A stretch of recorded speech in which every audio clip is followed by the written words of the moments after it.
ಅದೇ ತಿಂಡಿ ತಿನ್ನೋದು. ಆಮೇಲೆ ಏನ್ ಮಾಡ್ತೀಯಪ್ಪ ಮನೇಲಿ ಕೂತ್ಕೊಂಡು ಅಂತ ಕೇಳ್ತಾರೆ. ಎಲ್ಲ ಆಯ್ತಾ ಅಡ್ಗೆ ಎಲ್ಲ ಮುಗಿಸಿ ಸ್ವಲ್ಪ ರೆಸ್ಟ್ ಮಾಡೋಣ ಅಂತ ಕೂತ್ಕೊಂಡ. ನೋಡಿ ಸ್ವಲ್ಪ ಕೂತ್ಕೊಂಡಿದ್ದೀನಿ. ಸ್ವಲ್ಪ ರೆಸ್ಟ್ ಮಾಡೋಣ ಅಂತ ಕೂತ್ಕೊಂಡ.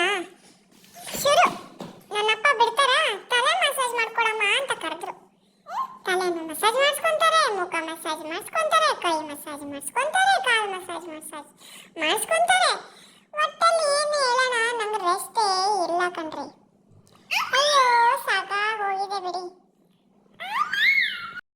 ನೋಡಿ ನನ್ನ ವಿಡಿಯೋ ಇಷ್ಟ ಆದರೆ ಒಂದು ಲೈಕ್ ಮಾಡಿ, ಶೇರ್ ಮಾಡಿ, ಕಮೆಂಟ್ ಮಾಡಿ.